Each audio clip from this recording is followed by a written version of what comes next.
go have some fun.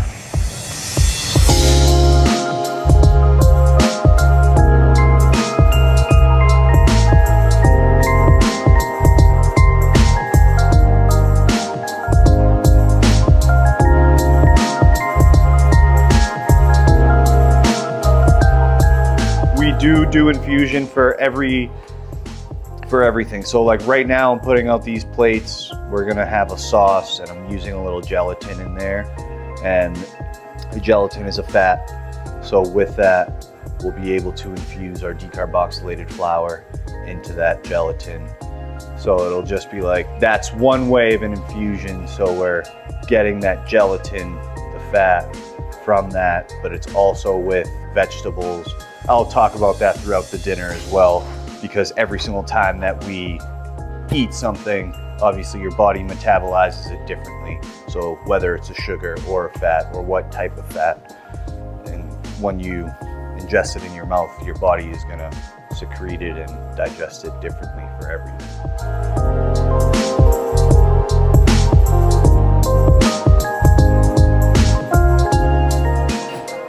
We're serving these. Oh, here we go. It's like, is it time for me to have a cocktail? Yeah, well, this is a CBD beverage. We have a little bit of splash of Wink mango seltzer, so it's like probably a 0.2 milligrams or less per. It's just more for our flavor. We also did a CBD coconut ice cube, and the rim is actually CBD salt and sugar with a little bit of edible flowers. And then you just have your normal tostone and your maduro, so a little sweet and salty snack on top. Man, it's pretty simple. Enjoy. This one, we just have an infused olive oil that I already have. So actually this bread is a very special bread as well, because I have a sourdough starter that I use for this, and I actually use hash water. So when you make hash, you're agitating ice and water, and then I strain out that water, because we usually try to seek, like, we're buying water as well or using reverse osmosis water, which is clean, and then we have to usually throw it down the drain. So I took that water and then I started a sourdough starter for this bread. So this is a sourdough focaccia.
I took the lamb chop, and there's usually a fat cap over the bones and some meat.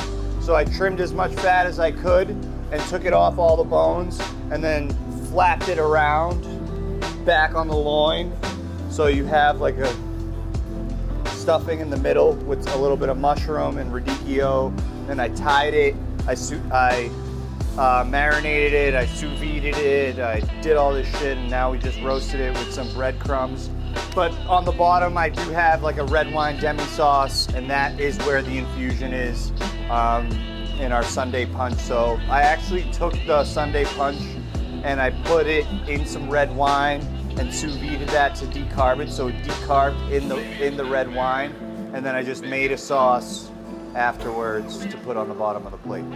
So we're doing a bunch of shit today. I have a lot of fun doing this too. The lamb, that was the first time I did that, and it looks fucking pretty dank.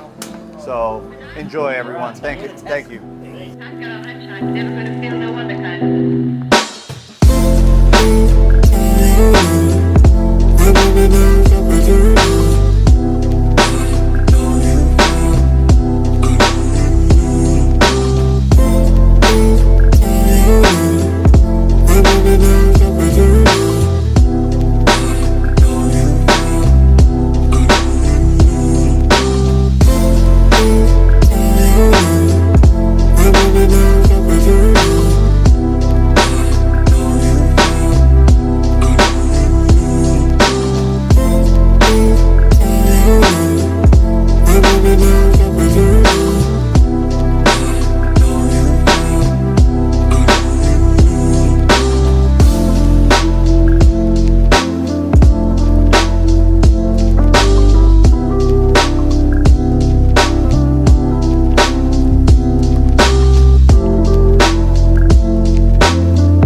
I really like the food. I wish there was just more of it. You know what I'm saying? Like the rabbits. I know it's the spring and the rabbits are still small in the spring. We gotta gather more rabbits. Yeah, I gotcha. Yes, more rabbits are needed. You wanted more pasta. Yeah, many more rabbits. I only had 17, so I we couldn't. need a plethora of rabbits. Okay. That's Now good you to guys hear. have rabbit? Yeah, they had rabbit today. Oh. They had lamb. Wabbit. Should have let me know when I was at the farm. I'd have stole a few for you guys. We don't want any domesticated wabbits. Why? They're nice and fat and plump. No. Right up your alley. You'd have fucking smoked those things down. Rick and his wabbit. I needed more wabbits. Rob was A lot of slurring the words today. Yeah. I was a Yeah, little with that big ass glass for sure. See, I told you about this glass. Everybody loves it. Look, I know. You know what I mean? 3 dildo fingers. That's how I pour it. Oh. Why, they're bigger than real fingers? Hell yeah. Dude, that's Clubber Lang over there. 3 dildos.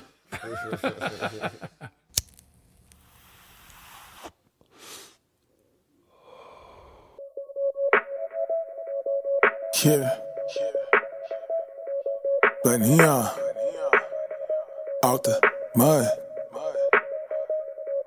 Before I get it out the mud, I stay on top of my fitness and hit the shower, clean it up, and then get back to the business. I don't care about who did it, I ain't worried who didn't. I head directly to the back, so I'll be there in a minute. I got expensive taste, the rollie got a different face, for surely I be in them places they won't let you pass the gate. Post it up, sipping $1,000 scotches with the rock in it. All right. Anyway, it's the How You Doing show. How you doing? How you doing, Robbie? How you doing? I'm pretty Oh, buzzed. we're on air. Pretty buzzed now. We usually just roll out into it. And, Roll out into it. You know, and if there was just a gap, so we was just gonna roll out. If we just keep Roll up into it. You know, we just good. Yeah, we got We good? Chef Nick from the Herbal Creative Kitchen, aka I'm fucking. God, I'm I tell really you, high the from this meal. from the meal. You Chef guys Nick, did well. the Herbal Creative Kitchen. A lot of closed captions Fine today. Boar Kitchen and Catering. Flying Boar Kitchen and Catering. Rainbow Doing Square sandwiches, doing infused dinners, doing cooking classes, meal prep plans, literally all things culinary and culinary with cannabis as well. Where'd you grow up, Nick? I grew up in Milton. Milton? Yeah, so I've been there, mostly my whole childhood. But I did participate in a lot of community stuff in the city of Boston, so I've always been involved with the youth and everybody in Boston as well. So I kind of had a little bit of both. I would take the train after high school every day to dance practice, actually, in Jamaica Plain. No shit. Was that Hey, you just to get dance? chicks? Yeah, sure. It was always fun. Nick, you dance? Yeah, I used to dance like salsa music, hip hop. Yeah. You still got it? Damn.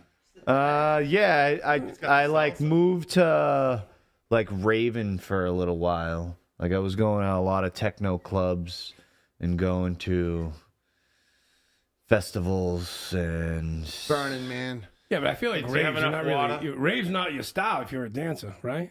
Yeah, but you can like do whatever the fuck you want. That's know. why. That's All why raves are nice because you can just dance, and there's all types of music for electronic music. I still listen to electronic music all the time. Should you get down in those one-on-ones? Somebody call you out?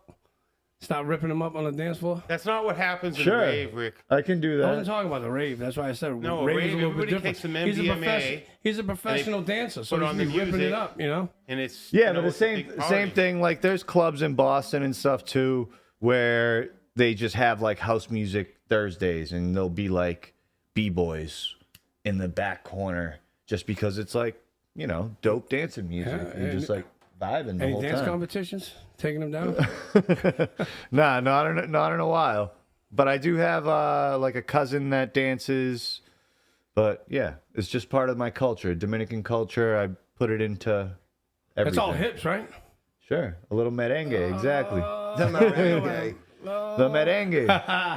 I hear it in the stores every day. I love it. Yeah, I was laughing at that La Fuerza fucking wine that we have over there. Oh, the Flurza.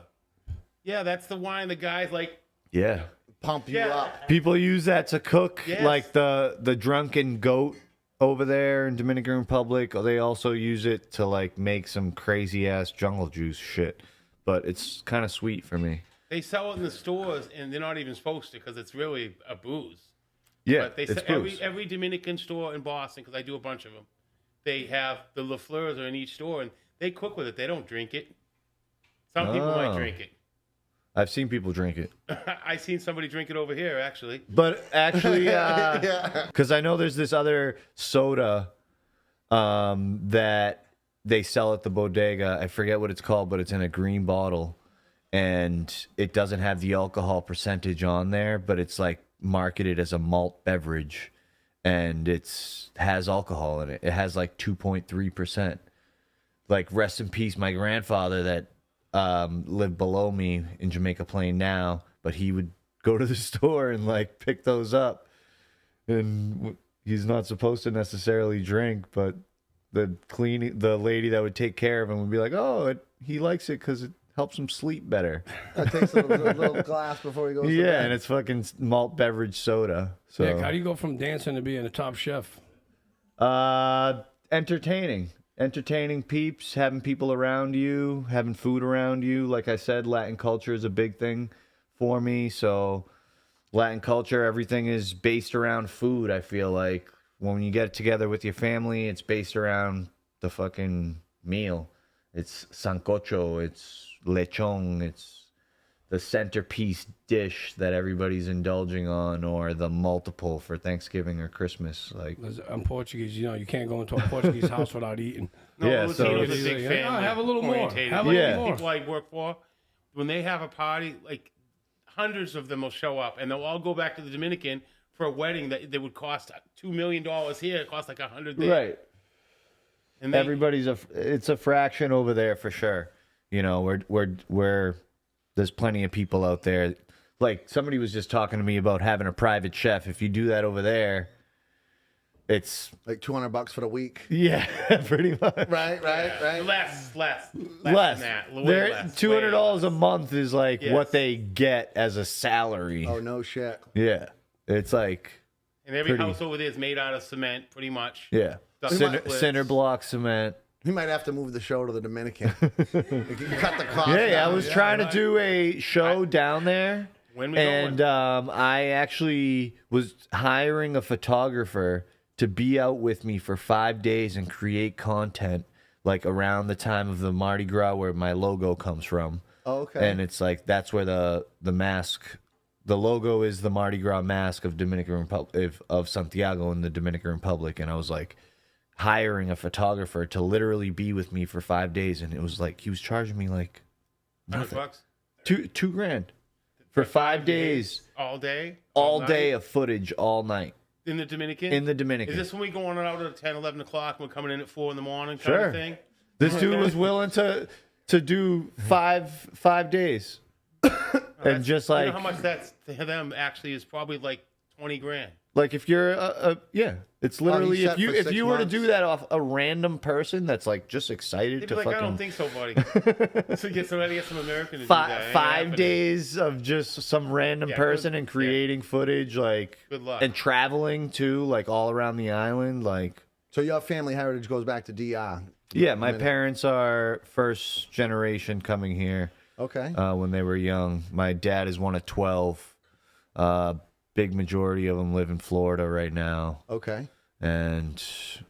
but You speak Spanish too? yeah, I speak Spanish. Cool. First language was in Spanish. Yeah. Trying Great to English, teach actually. trying to teach my kid.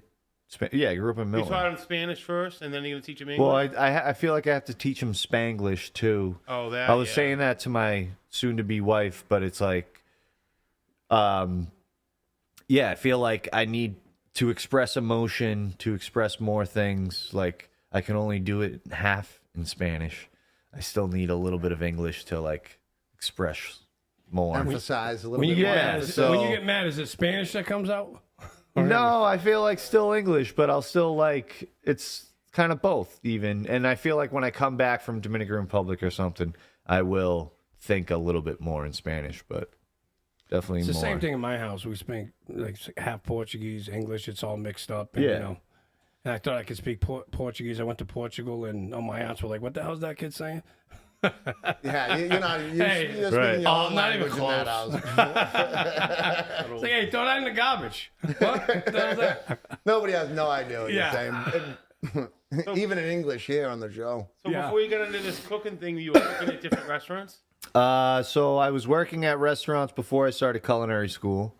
I was working at a cafe like after leaving UMass Amherst, as I was saying. What culinary school did you go to? Cambridge School of Culinary in Cambridge in The Porter People's Square. Republic. Huh? The People's Republic. Why do they call it the People's Republic? Because that's how it's for the everything's for Oh, the you people said in it was in Cambridge. Cambridge. Howard owns, Yeah, yeah. Howard owns everything in Cambridge, and there's a lot of people that there's a lot of donate. artists, and there's a lot of artists in Cambridge. You'd be surprised. And then Yeah, so Cambridge- bioengineering, the MIT campus is right there on the left. Yeah, and the freaking isn't there one of the Gen and all them. Yeah, there's that Kendall Square is full of all tech companies, I'm pretty sure. Yeah, they control the world, pretty much. You got to charge them up if do some cooking for them. So you first started off at a cafe? Yeah, started off at a cafe, do catering as well. And then after that, I started working at a full service restaurant. Then kind of jumped from a bunch of different restaurants and then finally went to culinary school, was working 40 hours a week during culinary school, had 2 days of culinary school, but it was like 2 8-hour days and then a 4-hour class in the evening. That's how Cambridge works Okay. out. And then I had after that I went to Italy 2 weeks after I graduated, came back, started working as a sous chef, then became a chef de cuisine. Then I left there and pandemic basically happened. No, I left there. I went to sales Okay. in the food business, so I was talking Got to out of all the cooking? yeah, but I was still like working, doing cooking classes at Cambridge School of Culinary, Yep. picking up random catering with whatever, with other different chefs because I was working. People knew I could work, and but I wasn't necessarily doing. I wasn't working at a restaurant, so I still had the weekends off. So they Right, were like, right. "Yo, you want to work on the?" I was, yeah. How did you land the connection after culinary school to have the chance to study abroad in Italy? That was part of culinary school too. Well, not part of it, but it was a You met a met connection. people from culinary school that did it. Okay. So that's why I was able to meet people, and I think 2 other people from my culinary school also went from the pastry program. How's the cannabis in Italy? I actually flew into Amsterdam, funny enough. Okay. I actually did that on purpose, and I spent 3 days. I went to a rave, the Sensation White. I was like Okay. super into raves at that point. Went to a rave by myself, dressed in all white. Freaking New man in town. Met a bunch of random people, but I did spend a whole day or two there. in Amsterdam by myself, going to different coffee shops. And it's funny because I wasn't really thinking I was going to do a business of that sort. But to do my culinary adventure, I went to Amsterdam just being a lover of cannabis and all this shit and going to all those coffee shops and Seen how whatever. they were doing it, and you said, Yeah. why don't I do this in America? Pretty much. And then I came back home, started doing it. I've always, and like, I probably shouldn't say that, but I took weed from Amsterdam to Italy and had cannabis So for you had it while you for were a little there. while I was over there. For the How'd you transport duration, the first part. I think for a month I didn't have any, but And so usually though, restaurants though, usually just got to see the dishwasher. He's got the plug for yeah, everything. that restaurant, you know, Is that how it you worked got over you there, got to too? meet people randomly at night. You got to go out at night. The Random, dishwasher. no random dishwasher in Italy is fucking. No, usually whenever I go on vacation in the States, I mean, I just go out to a nice restaurant and then you start talking to the waiter, and it usually lands me back to the dishwasher, and he's got the product. That's your new connection. Nick, it seems like you're Dishwasher. turning it into like fine dining now, right? Yeah, I definitely love the fine. fine dining now, and I feel like if we're doing these types of experiences, it is about the food mostly. Like you don't want there to be a shortage of the food. Like I understand that there's all these cool events and these consumption places that are doing this, and it's like, yeah, you're giving us brownies and buffalo chicken and jerk chicken and rice, and it's like it's all tasty ass shit, but let's elevate it and use different infusions all the time. Like today we infused every single course with a different medium. We used sugar, we used wine for the sauce, we used oil and butter for one of the butter sauces. So it's like That bread at the beginning with the sugar and the garlic. yeah, so we're just my like God, all that was, and like I said for that that's like me being. Is that the same stuff? yeah. You want a little top off? Like I said in the beginning, like going through the supermarket. You like Rick? I stumbled upon some Cookie Crisp, and I'm like, yo, I haven't seen Cookie Crisp in a while. Like, it would be actually dope with a,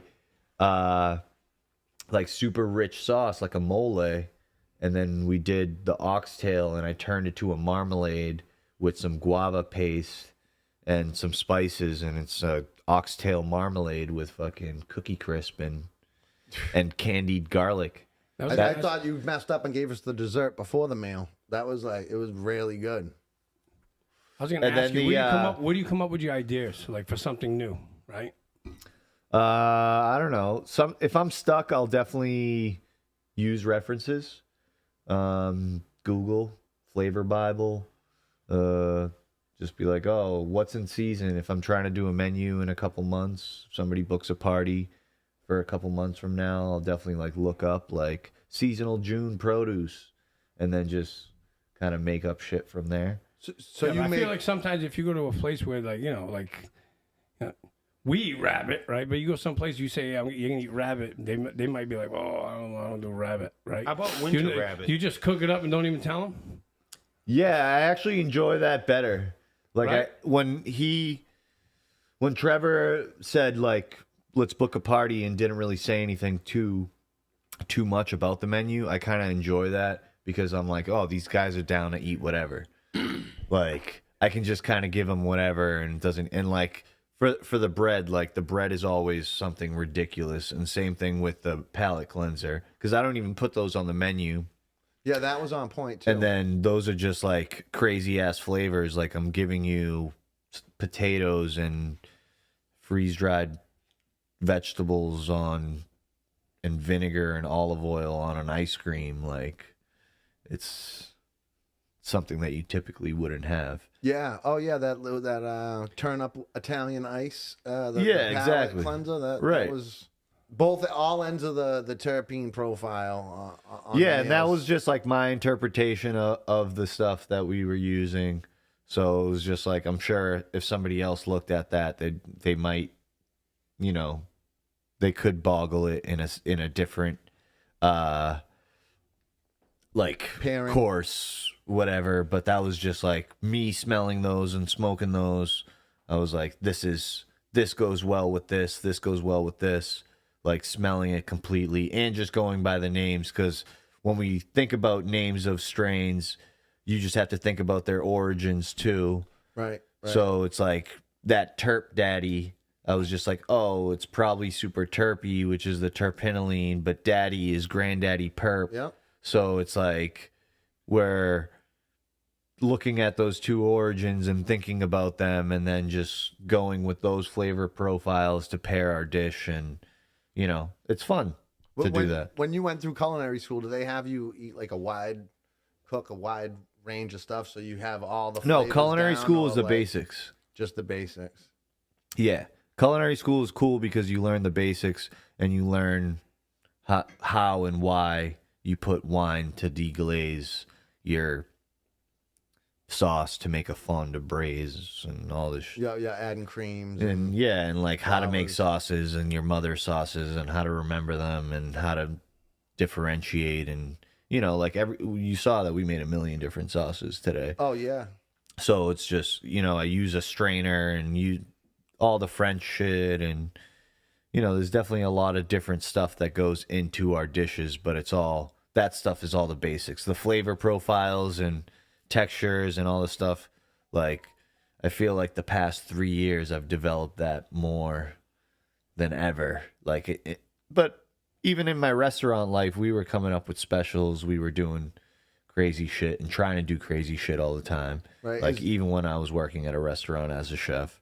When you were in Italy, you said you worked for the guy and he kind of had his own farm for some of the produce. And, Yep. And his own grapes for wine. Grapes for wine, olives, wheat harvest, and we also went to prosciutto factory, Parmesan factory, Pecorino.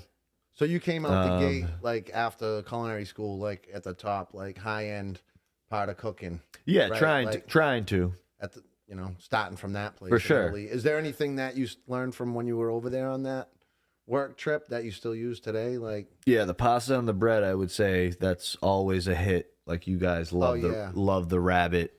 That was a dope pasta dish. And usually every tasting dinner I do try to have a pasta dish and I'll have that bread dish, which was a big thing. Oh yeah. So I'll always do the bread to start the meal, and I'll always try to incorporate a pasta, and as long as people are even if people are gluten-free, I'll try to, like, make something that's, like, encased in something and mimic pasta or dumpling or whatever the fuck it is. So. Yeah, we put your skills on the line tonight because the girl was a vegetarian and I didn't even tell you. And yeah, no, we loved it. Last minute, came in clutch. It was pretty good. Everybody was happy. Yeah, she loved You it. converted a vegetarian today? No. He made a whole dish. He didn't prepare for having a vegetarian at the dinner. Oh. Yeah, we just went with the stuff that we had. Yeah, we went. No, she didn't want. She to didn't have any rabbit, but I did make her some fresh pasta on the spot and use like a random tiny ass pin to roll it out. It ended up being like slightly thick noodles because we didn't have a pasta roller and we did it super fast. But I think you got a little footage on there too of us doing it and just cutting it up and made noodles out of. Gave her a wabbit. I feel like nowadays everybody's allergic to something. Back in the day, you're never gonna ask you allergic to anything. Yeah, Nowadays, you're gonna ask everybody, you allergic to anything? Yeah, no, it's what's the main required on your menus and everything now. You have that. Like the peanut allergy stuff. Yeah, well, it's like that's please the only one that we all inform your server or whatever. That's like you don't want PETA showing up at your restaurant. You know what I mean? Yeah, PETA. All pissed off because you gave them a meat and they loved it and they're all converted. Droves. Yeah. So what's your go-to meal, Nick? I don't know. I fucking try to eat something different every. Well, you can. You're a chef. You just whip it up. But like I don't like to cook for myself. If my wife is eating, I would love to. I cook for her and I'll want to eat with her. Right. If I'm gonna cook at home, I'm saying. But like even if I'm working a shitload, I'll just like eat the quickest thing possible. If I'm gonna actually make something for myself, or I'll like peanut butter and jelly. Not that much. Like grilled cheese, like quick cheeseburger with just like chili oil and mayonnaise You know, just like Yeah, he's not whipping up. No, a you burger want to like know, you're right? whipping Chef, up you want to know a grilled what's the cheese. chef eat at home, right? He's always whipping up these exotic meals and stuff nah, like that. it's like Regular pretty, with a little twist. pretty simple. And then like with the wife too, like I'm not even cooking anything. Like we're still eating like pork Milanese. You know, that's still something super simple to make. You just pound out the pork and bread it and fry it and have a little salad next to it. So anniversary, you always come up with something new. Not necessarily new, but just like, you know, new sauces. Not even. Because she's Classic. always eating good. Yeah, it's like, oh, we'll do a pork loin with a, you know, some kind of red wine sauce, couple vegetables, a rice, you know, simple stuff that I can do under an hour. Listen, I'll swing by for the leftovers. Yeah. I'm not a leftovers guy, but I'm swinging by over there. Under an hour, you're that's what I look for home dinner. But I wouldn't do that for myself. Under an hour, goddamn. That's like Thanksgiving dinner. No, under an hour, you know. KFC for Rick. Start to finish. And Rick got the gravy out of the pan. You know what I mean? We're like, I just like to know what the Fuck with. chefs eat. You know what I mean? 'Cause No, you the guys chefs always be, don't like, eat that good. putting it together. The chefs only eat good when they go out to eat and try out other chefs. So it's like I'm in the car business. My techs call in like, "Hey, my car broke down." I was like, "Is that even possible? You guys are like mechanics. What's going on over there?" I want to talk about this 1 hour Thanksgiving meal, Rick, What? real quick. Deep fried fucking turkey, dude. Fucking 45 Yeah, minutes. what about the mashed potatoes? KFC. You know what I mean? Sorry. What about the mashed potatoes? They take 45 minutes to boil. No. I mean, I just said That's that. But instant listen, at Rick's house. He I ain't just got potatoes. for Thanksgiving, I just show up. You know, they say bring something. I say myself. What do the Portuguese do for Thanksgiving, I wonder? Fucking listen, you get lechon. the full turkey. You get the turkey that's chopped up. Then you get some Portuguese dishes. It's just like you eating like 3 times. Yeah. We're not getting any of that salted cod, are we? No. Just checking. Bacala. If I come over Hey, this but my year, I was parents, checking. my parents are like, my parents are real Portuguese. My father hung cod on the line one time outside, and me and my brother like use it as target practice. What about- we like BB guns, and we were like throwing stuff out. So my father go home, all the cod on the line was all like destroyed. What about chicken? Let me tell you about the ass whooping we got for that one. Hey, you know what? He put it back together. We were eating cod and spitting out BBs. You haven't learned nothing since then. He probably should have beat you a little harder. So anyway, where do you see this going? Are you you want to get a bigger place going, a bigger operation of much more people? What I've always seen going more for sure is, you know, having just how we were able to utilize a certain product, like having people always want to showcase their products. So as I paired that and gave you a completely different pairing with those strains and was able to kind of explain those feelings, explain those terpene profiles for each strain, like you would want to promote that with your staff, you would want to promote that with your buyers, you would want to promote that all the time. So we can have these events now, but in the future, definitely. You're creating a nice little niche market here for intimate setting, like right. you know, taking care of and your that's people. and that's the same thing as what you would do, what a private chef does anyways, is, you know, taking care of you invite a private chef over to impress your friends. You want good Take care of meals at your house while people are over, while it's your birthday, while it's a special occasion, while you're releasing a product, while you're getting new clients and this and that. So there's so many reasons to celebrate about it. And that's, you know, it's continuing the catering, but adding that niche market about with the THC, with the cannabis.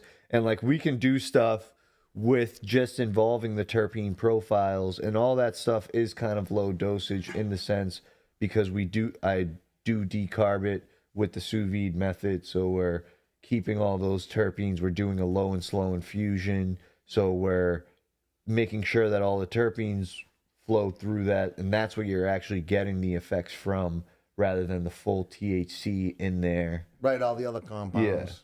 Like me and Frank did that whole entire dinner and had 20 things on each plate.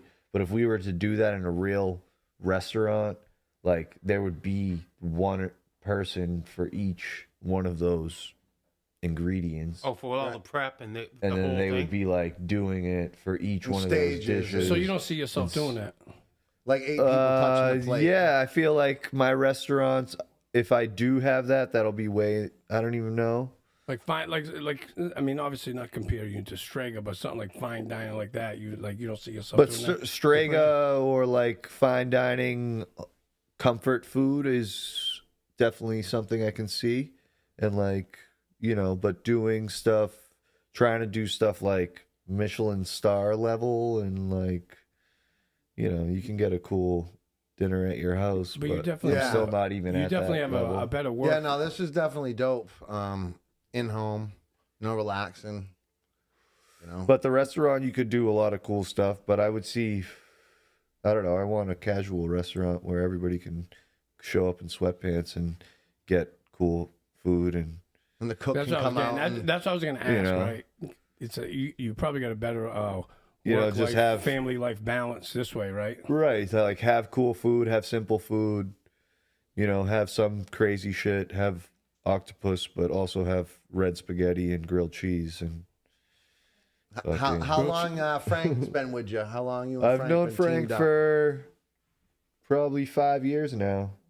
5 years. Yeah. And he's been working with you Like on we this were working 3 years, I think. yeah, 3 years, and I've known Frank before from working, so we've been doing shit for. He's been riding with me this whole time with The infused. with kitchen. Yep, yep.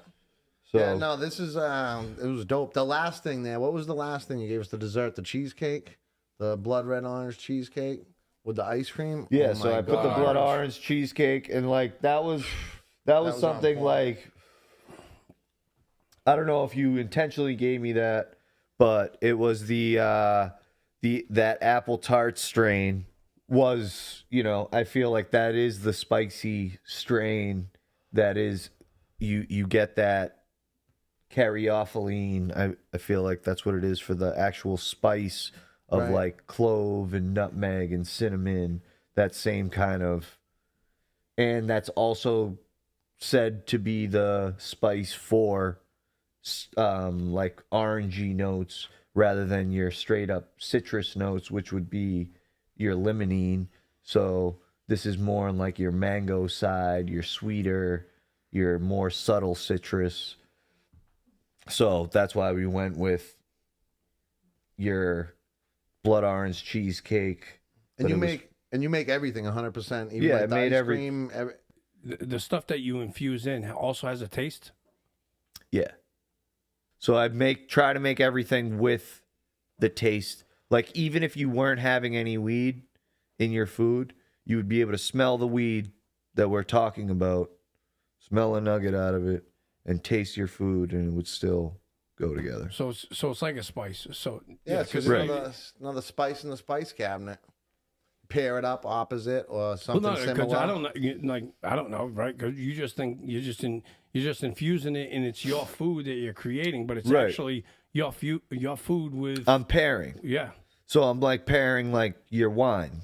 Like you're tasting the wine. Like I met up with Trevor on Monday or something, or Tuesday, and I've been smoking that and testing it, trying it, seeing what I smell, what I taste. What'd you think of it? Great. Like everything has a terpene. Like a orange has a terpene. The Right, weed has right, right. terpenes. Like so, you're just trying to pair it up. It's just another tool in the chest. You know. Right. Just, So you just like look at it, you smell it, you taste it. Oh, this will go well with this. This has these types of flavor profiles. This has this type of, you know. and have you had anybody take too much at any of these dinners? And No, I they need usually medical go- attention, or is there somebody you got beginning level and No, expert the only level time blokes? I've ever seen medical attention, or not medical attention, but fainting is off of a consumption bar. Okay. So like people taking too fat of a dab. So that's, Yeah, no, I mean we're good. I'm feeling really good. Yeah, I know. but never off my food. I your do hat make off. everybody sign the waiver, but Yeah, no, it was excellent. I don't intend anybody to get sick off the food. I practice food safe That's what I like I say, I'm not a Yeah. I'm a chef, not a drug dealer. I'm a legal Because cannabis is different from booze. Because like everybody has a booze party. So, you know, somebody's liable to pass out. For, you know what I mean? Yeah. Like it's just like normal. You know, people I feel get like buckled. booze parties are way more hectic, right? Weed is Might have more some chill. fist fights This is and like a stuff whole like that. chiller setting. Usually like- people But that it's the are same higher thing make as a like lot- your not your nicer. wine dinner. You know, you're having a little glass with each thing, and I don't intend anybody to get crazy fucked up. And we're using different strains with different profiles, so you're not like for that Sunday punch, which was more of how I was saying. I thought it was a sleepier strain, for sure. So you put that at the end. Yeah, and I'm using, you know, there's a fat involved in there, so it's going to hit you a little later.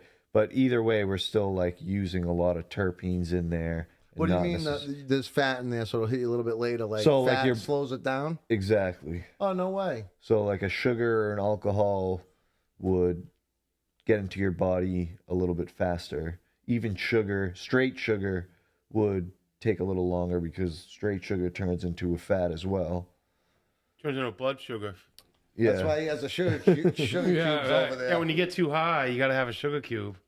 All right. Try slowing it down. When you infuse this weed, how long is it actually? Because I mean, you got 4 different flavors here. You got all this other stuff.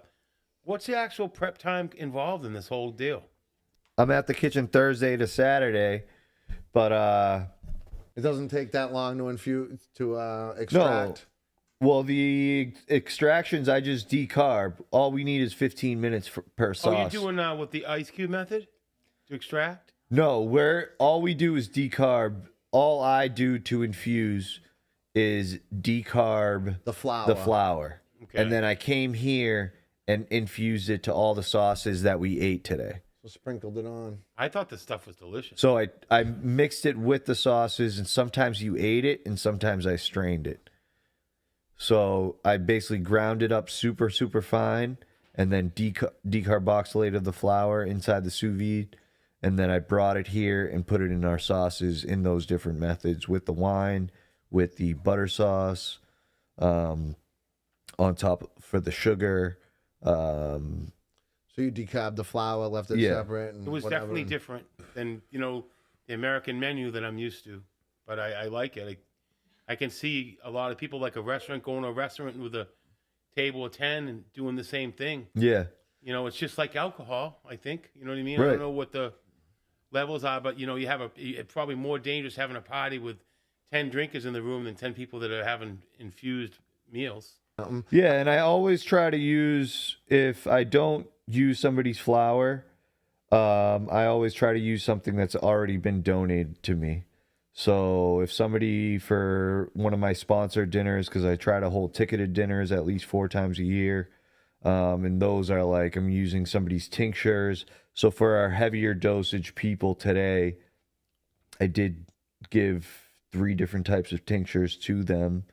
I was to give them the heavier dosage, because the sauce will only give you a certain amount of dosage, and then for the rest of it, you'll, to be a little higher dosage, and that's how we are able to control the dosage a little bit better and have different people, experience the entire thing.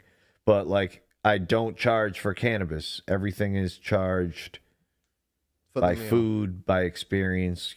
I pay rent for my kitchen that I prep at. I pay for your ingredients. There's a lot of time involved in this meal. Oh yeah. So definitely a lot of time involved. It's more of you're paying for a experience. Chef. It was a great experience, man. Yeah, thank you. Hands down, 5-star in my book. So, Nick, when you're running low on the stuff that's donated, do you have a couple go-to spots so you go grab the stuff from?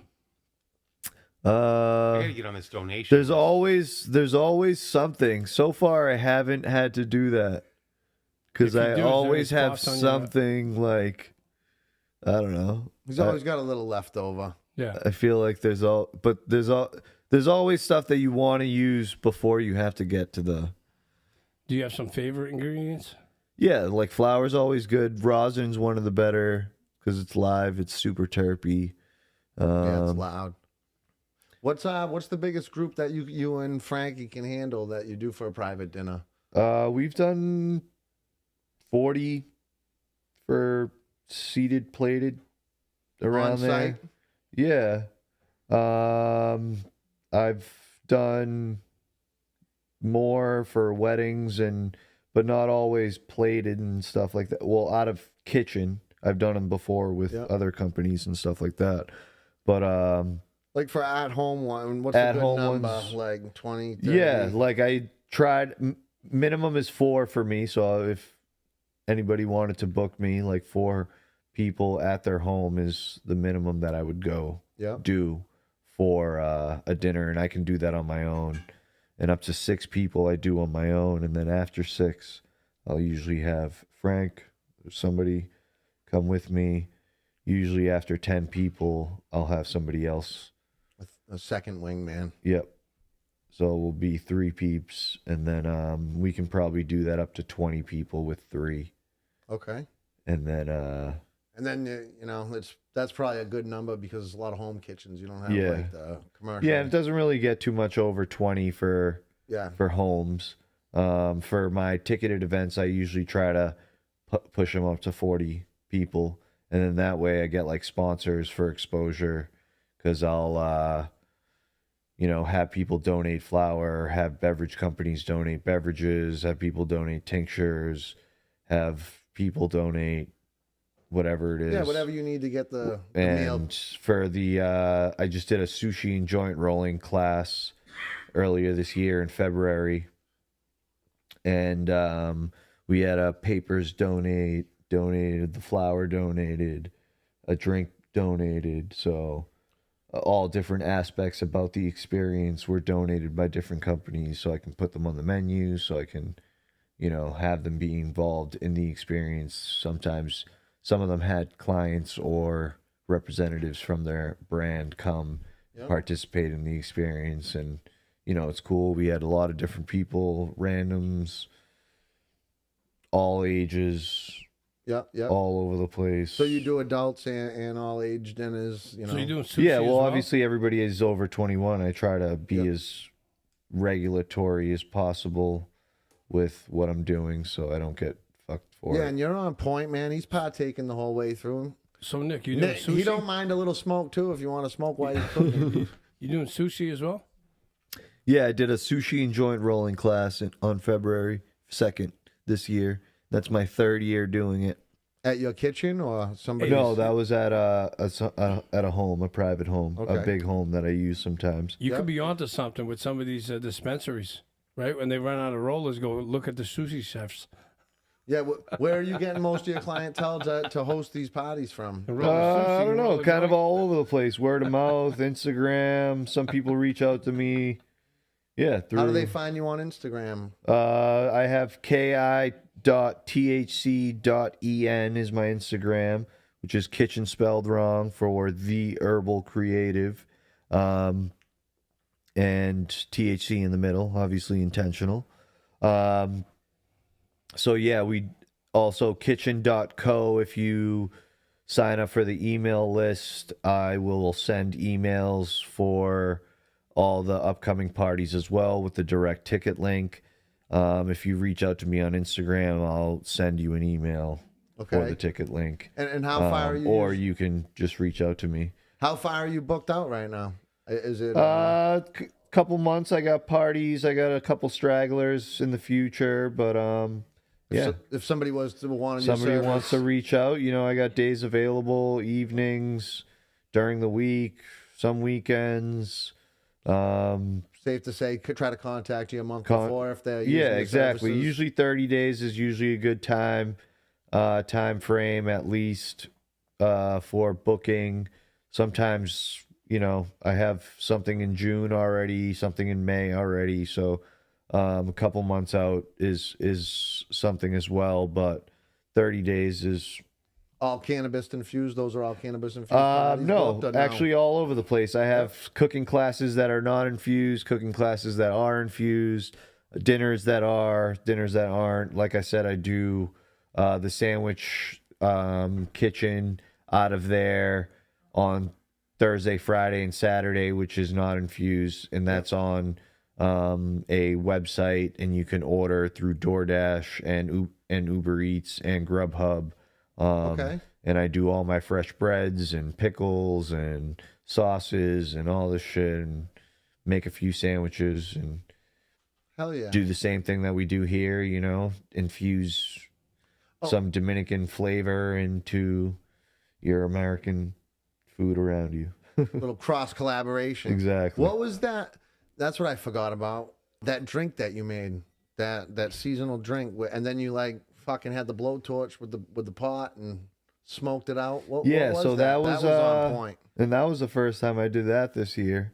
I would continue to do that. I loved it because we had the plantain on top there to cover it. Oh, and trap the smoke in there. Trap the smoke in there. That's why I was like, yo, this is sick. Oh, okay. So look, everything works out for a reason. And I get excited about the shit that we're doing too. It's not like just you guys. It's like I had no Nick, quarrels. listen, I know your stuff was good. I'm sorry I missed it, right? I had my daughter's birthday party, but I know it's good. Trevor forgot his hat. He brought out his widow's peak, and I haven't seen that thing in a while. This thing's receding. It's getting sharper every day. He's been rocking that all night. I've never seen him on this show without his hat. You know what I mean? Yeah, I haven't seen him in a while without that widow's peak. I was like, man, he makes me feel good because I got one coming in too, but his is worse than mine. Jesus, I gotta sign up for Bosley. With your glasses on, dude. Rob, what's going on? You got any? Rob's studying I was his just writing questions. my notes. Someone give Rick another drink. Yeah, Rob. That's all. Wrote it down. I guess I already chugged that. Rob's studying over there. My spelling's not so good, Rick. You trying to make a bunch of money from this? Yeah, like a franchise kind of thing. Yeah, so would you like teach them your process? They give you a little the percentage? Herbal Creative Kitchen is a brand. Like I feel like I work for the brand. The franchise of weed infusion. Imagine that. So it's just more of like, cool. I've been active in Vegas. I've talked to MSOs, multi-state operators. So I'm not like necessarily, married to anybody. You try to have a main base, your production facility, and then like they send out these different products. You can send out and just the same exact way. So none of my food is infused. Yeah, and then if you saw my packaging earlier, everything is vacuum sealed. Everything is in pastry bags. Everything is in containers. I was eyeing it. It looked pretty good. Where we are... It's like the stove is for weed. We have all our stuff there. So it's like... And I've done a dinner.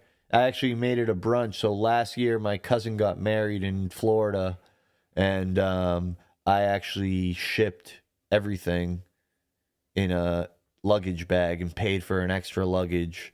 And had all vacuum sealed sauces and vacuum sealed ingredients and meat and everything. Must have marinated. You marinated first before you sealed it. Must have been awesome. Well, I did basically the same exact stuff with ice packs here. So just how I brought coolers to your house. That thing's ready to go. You must have an ice machine. I packed ice packs. Okay. Picked up some dry ice, I think. Well, it was a 4-hour flight. Picked up an ice pack. Went to my cousin's house, who lives in Florida, where I was hosting the dinner. Threw it in their fridge. Good to go. So, Nick, you got like food trucks and stuff in your future? Well, I have a pizza truck too. Not a truck, but a trailer that I use. Like a beehive? Listen, franchising? I'd be on that. No, I do. It's like on something like this, maybe. Wood platform. There's a pizza, silver pizza oven on top, stainless steel. Is it wood? Wood fire. That's cool. And then I do pizza parties all summer long as well. So like outdoor pizza parties. I vend sometimes and sell pizzas at different types of events. You make all the dough yourself and everything? Sometimes I do, depending. Now I have the capability of doing it with my kitchen. Before I was buying from place in Wakefield? Malden. Yeah, Malden. I mean, they sell their doughs actually in a bunch of different restaurants in Boston. Yeah. And people don't even know it. Right. It's actually pretty good dough. Yeah, it is. Like cut above pizza place in JP. There's probably 2 or 3 different places out in the North Shore that people use and there's a whole, and like that's one big thing that I learned in the sales industry is like how chefs use products. Because like that was one game that I never learned as being like a normal chef. Where they get the get their products and what products they use for certain dishes To make it quicker. to make it quicker, to make Easier, it better, cheaper, make more money. and like how, like what's the most consistent shit. Like I seen you making the meat. What are the meat pies there? the empanadas. Yes. That's on Flying Boar Kitchen. So I have empanadas on the menu as well as the sandwiches that I do. Special proprietary blend And on the inside. the empanadas are actually naturally gluten free because they're made out of yuca root, which is cassava root. Okay. And that's like a different type of dough. I cook grated yuca, spread it out, encase it, so it's a little different than flour and pastry. Nick, we want to grab one of your sandwiches. Where we going? Where's your spot? Westwood, right near Legacy Place, right across. It's called Flying Boar Kitchen. The Lambert's Plaza. Yeah, Route right 1 right north. after the Lambert's Plaza. I wish I was in the Lambert's Plaza, but there's no front facing. You have to take a right on Southwest Park, and then we're all the way at the end, and there's a bunch of other concepts and kitchens in there. How long you been there? Just 3 months, actually. So we definitely wish you good luck, man. Yeah, thank you. Yeah, your food was excellent. Thank you. Yeah, we're trying to make the Ghost Kitchen bigger and continue, everything going on kitchen and making it happen because we got babies and shit. Yeah. You gotta pay the bill. I'm sad I missed it. And you had burglars in the kitchen over there. Our refrigeration equipment is not cheap. Yeah, man. That's Rob. Rob knows all about that. That's why he knows about the food in the kitchens and where all the freezers are at. Yeah, right. Food freezers. That's He's what always he doing does. taste testing. Right. No, I'm in the freezers with the hanging goats heads. You know what I mean? And the hanging goats and the pigs Chicken and the feet. pork. Like for Thanksgiving in the city, they don't get turkeys. They get pork shoulders. And some of the way they make them, they're delicious. Yeah, that's exactly what it is. The Benny. Dominicans always get the pork shoulder. They don't like turkeys. Yeah, there is no turkey. Well, there's No. turkey, but the turkey's guisao, which is like braised. Yeah. They don't Braised turkey. There's no roasted turkey. He goes, The "We don't only like-" people that do roast, and when they do the roasted turkey, they're still slow roasting it, so it's still, they're basically making it like they would Smoking do a pernil. They're doing the same exact shit. They're marinating it just like it and roasting it slow, just how they would do to the pork. Same thing. It's I don't know. I think the turkey tastes a little better, but I taste the pork and it's pretty good. Turkey's bomb, pork, it's funny. I always talk about this one time at Christmas. I talked to my aunt like the day before Christmas, and I was like, oh shit, like I'm supposed to make something. What do you want me to bring? She was like, oh, why don't you bring 2 more chickens? And I get there, and there's literally 10 different types of meat, fucking 3 different types of rice, potato salad, macaroni salad, Big spread. and Spread's bread. laid out proper. And I'm like, there's literally not one vegetable here and 10 different fucking types of meat. Like, why do people do this? Nick, if you're No my greens. cousin on Thanksgiving, you ask me what you want to bring, I'm going to be like, everything.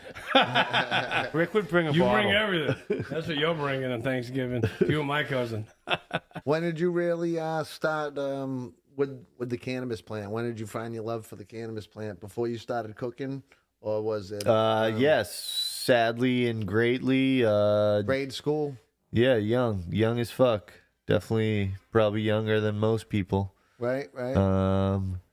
And sure, I've been living in my suburban town. My parents still live in the same house, and that's kind of where it all started. Making munchies for the boys. Yeah, so it wasn't like necessarily that I was cooking with it during high school, but yeah, we were definitely smoking it. Yeah.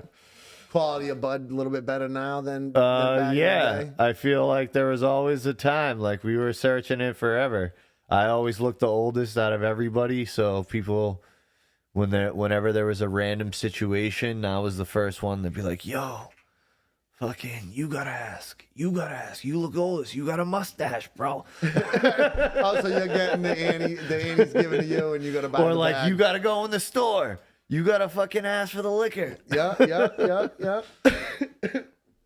Awesome. Well, it seems like it was a good interview. Yeah, definitely a good cook. Yeah, man. Thank you. We hope you keep doing what you like, and hopefully you make a few bucks. Yeah, thanks. Yeah, food was excellent. Appreciate you coming down, talking to us on the show. And we wish you nothing but the best. Thanks for having me. Yeah. Of course.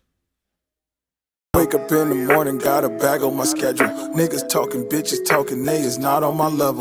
Check the time, wrist rolling, rose gold on the bezel. Grab my keys and get my cell and hit the door with a shovel. It's time to get it out the mud, out the mud, out the mud, out the mud, out the mud, out the mud, out the mud. It's time to get it.